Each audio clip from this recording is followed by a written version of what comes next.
ओम सर्वमंगल मांगल्ये शिवे सर्वार्थ साधिके शरण्य त्र्यंबिके गौरी नारायणी नमस्तुते। ओह बड़ी गर्मी होता है जजमान, पंखा कूलर मंगाई लो महाराज। ए पंडित जी ये ठंडी में गर्मी होता। अरे महाराज गर्मी ना हुई कैसन बतिया तन लो महाराज। हई दरबार हो यहाँ बड़ी भीड़ बा, लौकत कितना भीड़ बा, तो गर्मी होई ना, कूलर वूलर पंखा उंखा मंगवाई तब पूजा पाठ कइल जाई। अच्छा तो कोनो उपाय करो तनी। ए जी कहाँ बनी रहुआ? हे ठंडी में पंडित जी के गर्मी लगता। ए पंडित जी खातिर वो कूलर ले ले हई तो। अच्छा ठीक बा, रुका बतानी।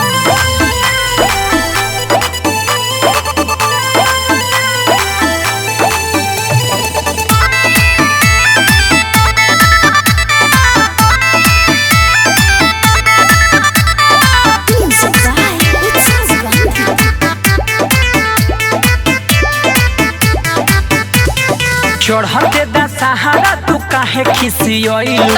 कोना पाके हमके पंडाल में बोलइलू? बतिया ले पंडित जी से। ए चढ़ते दशहरा तू काहे खिसियइलू?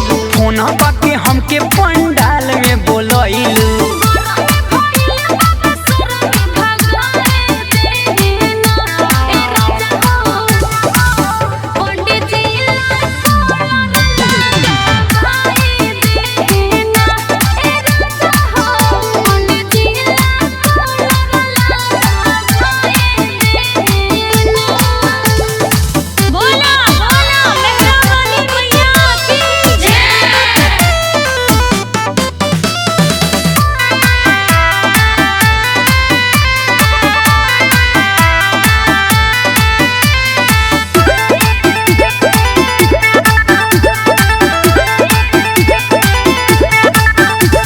लागे तोहर चोरे बल्हायानामा, सुनीला तू खोलिए के कानामा।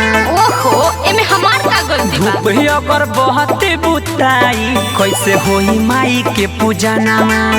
अरे पंडित जी के नु गर्मी होता। एहो धनी लागे तोहर चोरे बल्हायानामा, सुनीला तू खोलिए के कानामा। धूप ही अगर बहते बुताई कैसे होई माई के पूजा नामा?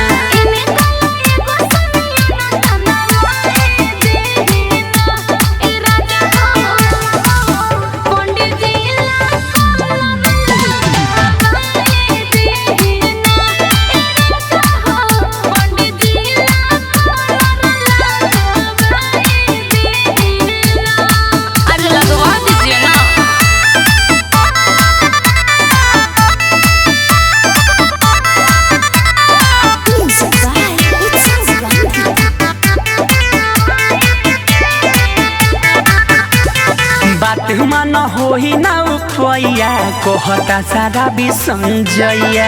तो पंडित जी के नहवा दी। देखिए के तुहनी के डरामा हंसता रे शेरा वाली मैया। ई बात तो सही बा। ए हो धनी बात मन होई ना उपैया कहता सारा भी संजैया। देखिए के तुहनी के डरामा हंसता रे शेरा वाली मैया।